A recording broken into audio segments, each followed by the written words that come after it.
Entonces les vamos a presentar un caso clínico acerca de la enfermedad ulcerosa péptica.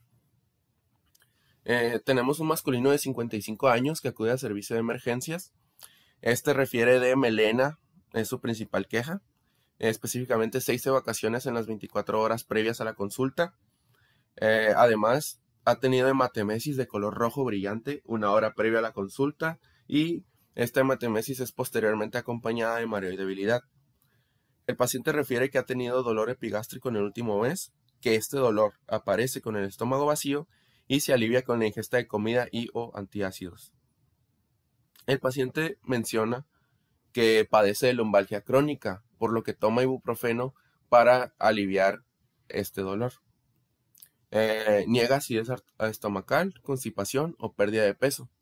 Nunca ha tenido una colonoscopía y el paciente fuma un paquete de cigarrillos al día por los últimos 30 años y bebe alcohol socialmente en fines de semana. A la toma de signos vitales, la temperatura resulta de 37 grados centígrados. La presión arterial en posición supina es de 100 sobre 60 milímetros de mercurio y al sentarse es de 80 sobre 50 milímetros de mercurio. La frecuencia cardíaca es de 124 latidos por minuto y la frecuencia respiratoria es de 24 respiraciones por minuto.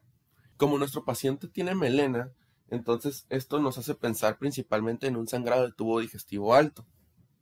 Además de que haya tenido hematemesis de color rojo brillante, significa que la hemorragia está presente, no se ha detenido.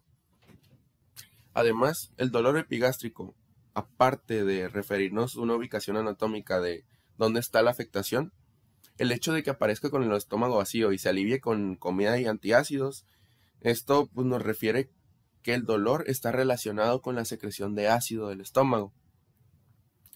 Y además, pues la toma de AINES por el paciente es un factor de riesgo muy importante para la úlcera péptica. Además del hecho de fumar tabaco y beber alcohol, también son factores de riesgo para la úlcera péptica. Entonces, el sangrado es una de las principales consecuencias de la úlcera. Entonces, debido a la historia clínica de nuestro paciente, nos va guiando hacia este diagnóstico. A la exploración física, el hábitus exterior del paciente es un masculino de 55 años, pálido y ansioso. En cabeza y cuello la conjuntiva está pálida y hay sequedad de membranas mucosas. En cardiovascular, el paciente tiene taquicardia y S1 y S2 son normales. El abdomen está blando, hay sensibilidad media en área epigástrica sin rigidez y signo de rebote negativo. Sonidos intestinales normales, signo de Laura negativo y no se encontraron organomegalias. A la exploración rectal, el tono del esfínter rectal es normal, no hay hemorroides o fisuras y el excremento está oscuro y hemopositivo. Las características de este paciente, como la conjuntiva pálida, la sequedad y en general que esté pálido, pues nos refiere que hay hipoperfusión a los tejidos. Entonces, esto debido a la disminución de la presión arterial causada por la pérdida de sangre debido a la hemorragia. Entonces, el paciente está hemodinámicamente inestable, para lo que se le indica 2 líneas intravenosas de gran calibre, que sea mayor o igual a 16 gauches, iniciar fluidos intravenosos, que sea solución salina, una administración continua, empezar a no darle nada por la boca al paciente. A la hora de la monitorización cardíaca y de presión arterial, posteriormente a la administración de fluidos, la frecuencia cardíaca fue de 116 latidos por minuto y la presión arterial de 100 sobre 70 milímetros de mercurio. Y la oximetría de pulso fue de 95%. Entonces, debido a las características de nuestro paciente, la disminución de la presión arterial, la palidez y el estado mental, esto nos hace clasificarlo en la clasificación ATLS de choque hipovolémico. Nuestro paciente entra dentro de la clase 3, por lo que se le debe indicar una solución cristaloide, y la transfusión de sangre. Entonces, la administración de fluidos para compensar la pérdida que tiene el paciente lo estabilizó un poco. Entonces se le solicitan laboratorios de el conteo de células sanguíneas, el panel metabólico sanguíneo, las pruebas de función hepática, los tiempos de coagulación, perdón, la determinación del grupo sanguíneo y la prueba cruzada. Estas últimas, pues, para la transfusión de sangre. Se le solicita un electrocardiograma de 12 derivaciones, la administración de pantoprazol intravenoso continuo, descontinuar el ibuprofeno y una consulta con gastroenterología. Debido a las características del paciente de indicios de hemorragia de tubo digestivo, a este se le tiene que realizar una endoscopía. Entonces, previo a una endoscopía, se le tiene que administrar un inhibidor de la bomba de protones. Por eso es que se le administró pantoprazol, para disminuir la probabilidad de hemorragia en la endoscopía. El ibuprofeno se le descontinuó también para evitar que la úlcera siga sangrando. Entonces, los resultados de los laboratorios fueron la hemoglobina de 6.9 gramos sobre decilitro, las plaquetas de 250.000 por milímetro cúbico y los leucocitos de 11.000 por milímetro cúbico. La hemoglobina claramente está disminuida. Esto pues debido a la pérdida de sangre, a la hemorragia que tiene el paciente. Hay pérdida de eritrocitos, entonces por consecuente pues la hemoglobina está disminuida. Además, hay movimiento de líquido extravascular al compartimiento intravascular, entonces por lo que hay hemodilución, y esto provoca también un descenso en la hemoglobina. Se le solicitó pues también las plaquetas. Es importante debido a que nos permite conocer cómo está el estado del paciente en cuanto a la hemostasia. Entonces, si las plaquetas estuvieran disminuidas, esto podría ser una causa de que la úlcera no pare de sangrar. Y los leucocitos podrían demostrar una posible infección, ya sea debido a una complicación de la úlcera como lo es la perforación. Ok, aquí es importante conocer que, bueno, más bien ver que todos estos valores sean normales. El BUN es un caso especial en este caso, que ahorita lo vamos a explicar, pero todos los demás es importante que estén normales, porque si están alterados, esto va a significar que hay daño renal. Esta consecuencia de una isquemia debido a la hipovolemia. Entonces hay pérdida de sangre, el riñón no recibe la suficiente cantidad de sangre, hay insuficiencia renal y este tiene una incapacidad tanto para excretar como para reabsorber ciertos metabolitos. El BUN en los pacientes con úlcera péptica, específicamente con hemorragia de tubo digestivo, está elevado. ¿Por qué? Porque la sangre de la hemorragia se está digiriendo.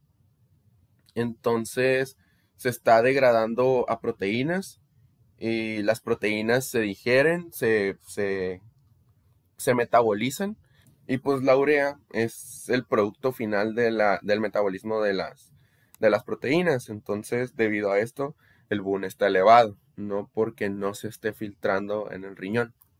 Las pruebas de función hepática, estas todas en nuestro paciente están normales, aunque es importante conocerlas debido a que los resultados van a ser importantes para descartar ciertos diagnósticos diferenciales que vamos a ver posteriormente. En los tiempos de coagulación, el tiempo de protrombina y el INR estuvieron prolongados.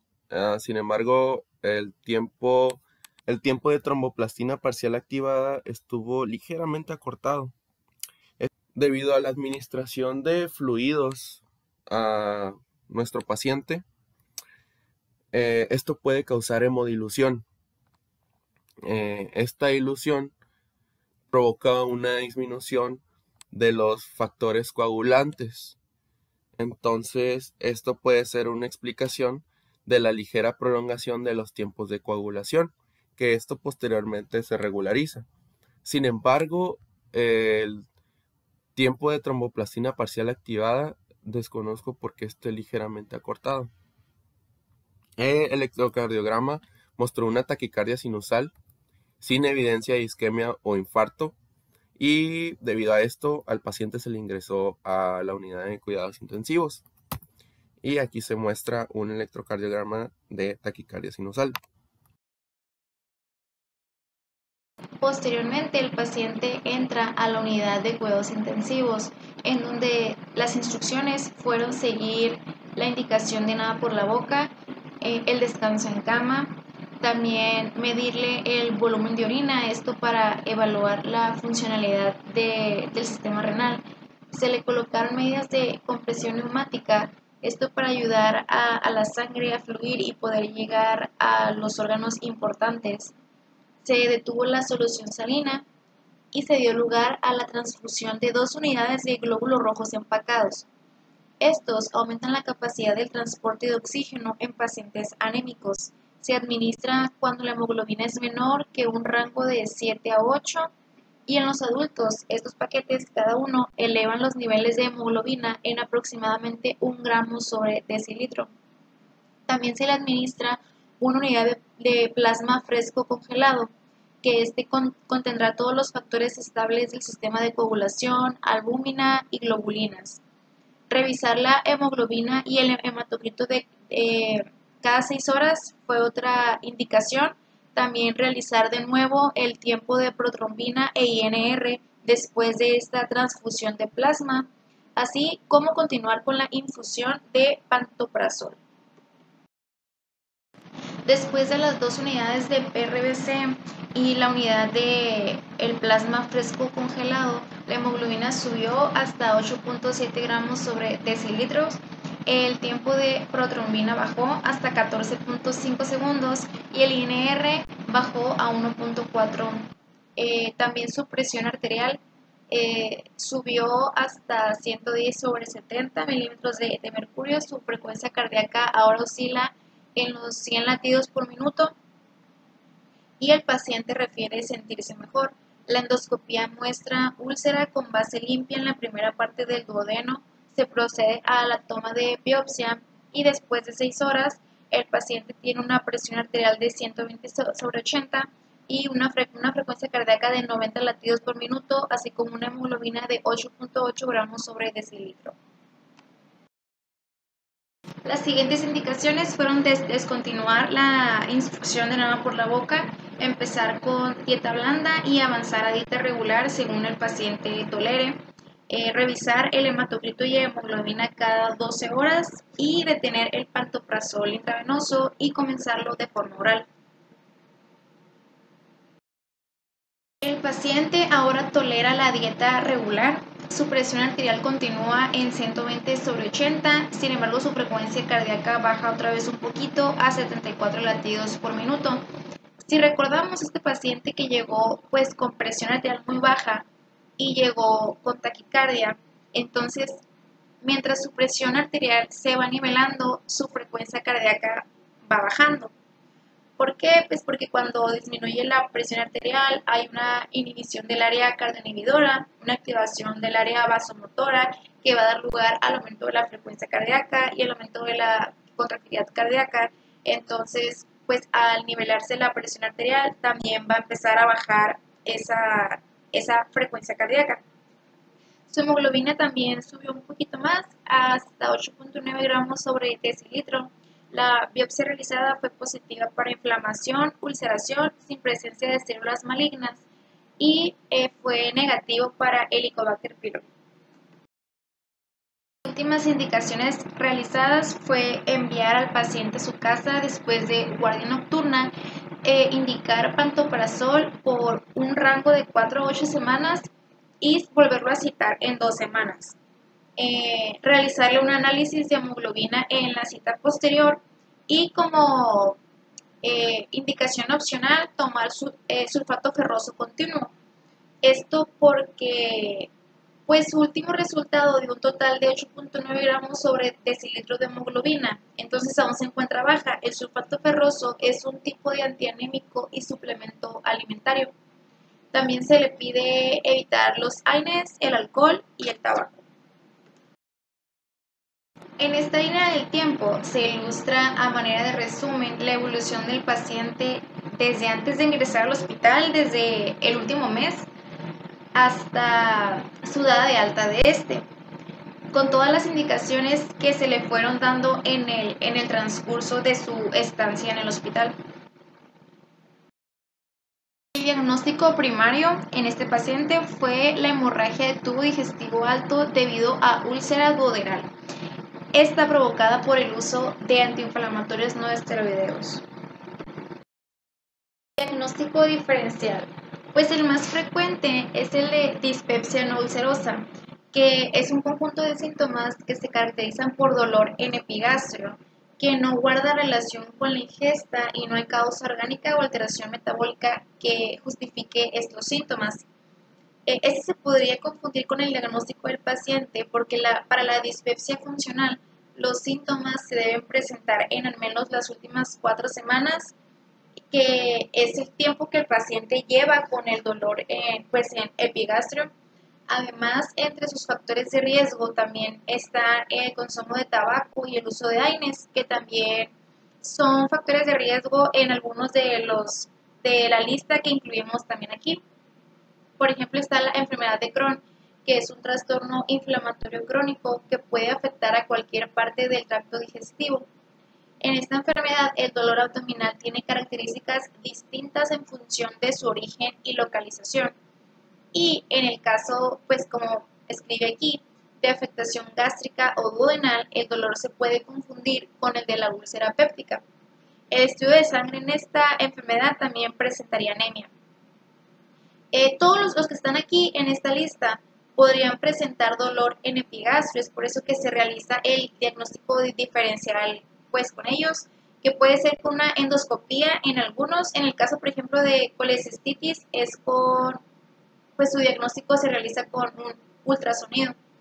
Si tomamos de ejemplo también el adenocarcinoma gástrico, alrededor de los pacientes con carcinoma gástrico se presentan con antecedentes, alrededor de un tercio de los pacientes con carcinoma gástrico se presentan con antecedentes de dispepsia de varios años, puede ser de evolución antes del descubrimiento del tumor maligno.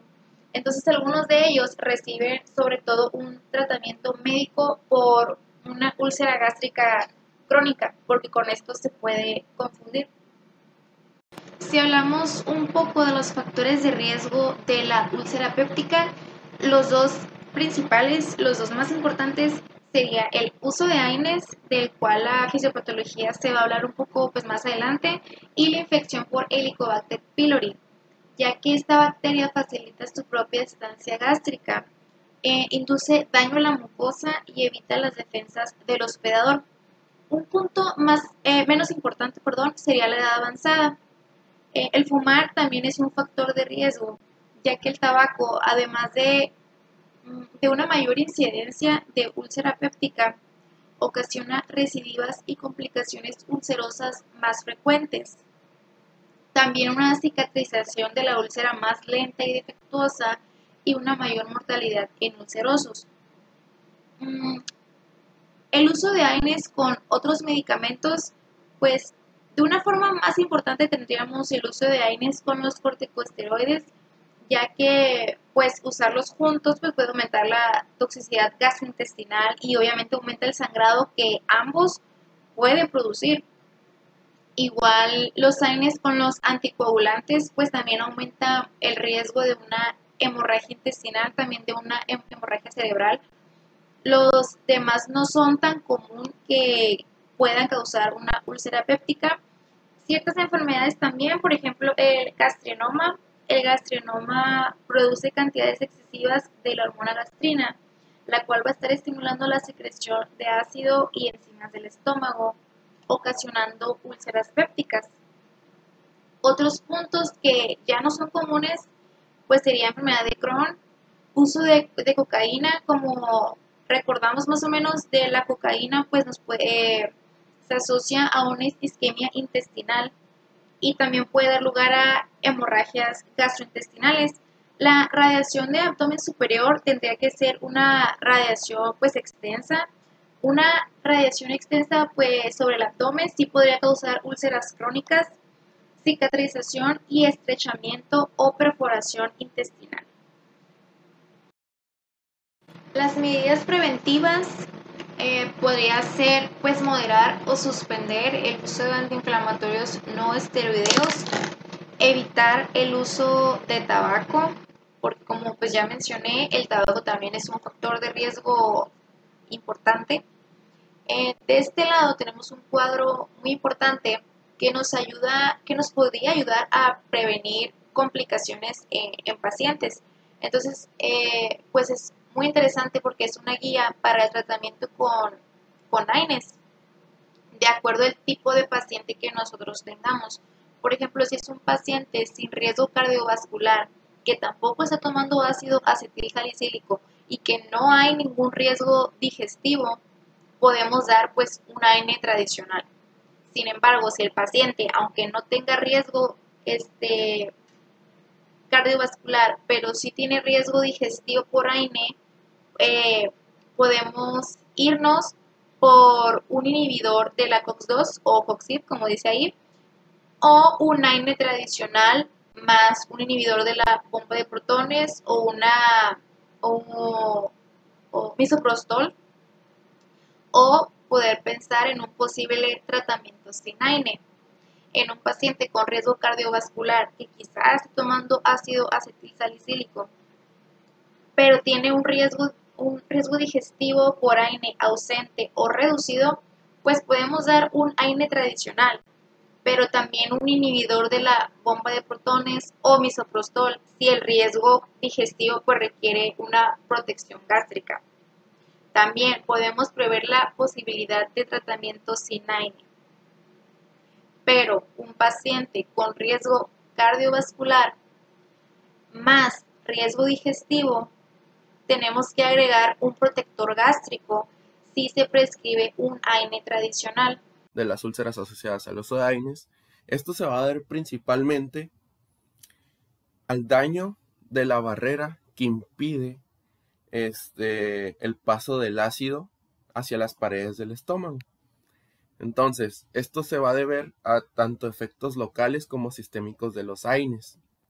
Los AINES, como sabemos, inhiben a las ciclooxigenasas. Como nuestro paciente toma ibuprofeno, es un AINE no selectivo, entonces le va a pegar tanto a la COX-1 como a la COX-2. Al inhibir a la ciclooxigenasa 1, va a disminuir la síntesis de prostaglandinas. Esto va a disminuir la producción de moco, que este es uno de los principales factores protectores de la pared gástrica. Además de que va a haber las prostaglandinas se encargan de mantener el flujo sanguíneo constante a las paredes del estómago, y si este está disminuido, las células del estómago las células epiteliales del estómago tienen una característica que es la restitución, que cuando hay un daño a la pared, estas migran para cubrir esta parte dañada. Entonces, si no hay flujo sanguíneo constante, que esto lleva tanto los factores de crecimiento, etcétera, etcétera, entonces no hay esa reparación adecuada. También los AINES, además de su efecto de inhibir a la ciclooxigenasa, tiene un efecto tópico o local, debido a que la mayoría de los AINES actúan como ácidos débiles que permanecen en una forma lipófila no ionizada en el ambiente gástrico. Entonces, estos se van a desplazar a través de las membranas de las células epiteliales y van a lesionar a las células, ya que van a quedar en el interior de forma ionizada. Entonces, esto va a permitir la difusión de iones de hidrógeno y pepsina hacia el interior de las células epiteliales. Entonces, esto va a provocar daño y por consecuente, pues, el daño a la mucosa. Y además, al inhibir a la ciclooxigenasa 2, esto promueve la adhesión de leucocitos, que estos se van a activar y van a producir especies reactivas de oxígeno, lo que también contribuye a la lesión. Y finalmente aquí tenemos una visión general de lo que es todo el cuadro de úlcera péptica, tanto por el uso de AINES como la infección de Helicobacter pylori, que es otra etiología de esta enfermedad, y cómo es que se lleva a los signos y síntomas del paciente. Nos vamos a enfocar en el uso de AINES. Entonces, va a haber la toxicidad local a las células epiteliales, de lo que ya hablamos. Va a haber una inhibición de la COX-1, se va a disminuir la cantidad de prostaglandinas. Las prostaglandinas también funcionan para disminuir la secreción de iones de hidrógeno. Entonces, si no están las prostaglandinas, aumenta esta secreción y disminuye la producción de moco, que funciona como protección. Entonces, disminuyen los factores gastroprotectivos, como lo es el moco, como lo es también el flujo sanguíneo, que este también se lleva los iones de hidrógeno y sirve para nutrir a las células de la mucosa. Se dañan las células epiteliales y hay también una disminución de la producción de bicarbonato, que sirve como un buffer del ácido. Y pues aumenta las sustancias que van a dañar directamente a la mucosa, ya sea como el ácido o en este caso pues los AINES. O sea, hay un desequilibrio entre protección y daño, ganando en este caso pues el daño. Esto provoca pues una erosión en la mucosa. La erosión va a dañar a los vasos sanguíneos. Esto provoca un sangrado en el estómago o en este caso de nuestro paciente en el duodeno. La sangre pasa a través del tracto gastrointestinal y se oxida por el ácido clorhídrico, y se digiere. Y esto pues se va a manifestar como una melena. Cuando el sangrado pasa hacia el esófago, esto se va a manifestar como la hematemesis y pues la sangre va a ser de color rojo brillante. Y debido a la erosión de la mucosa también va a haber irritación de la inervación somática y esto va a provocar las náuseas, la dispepsia y el dolor epigástrico.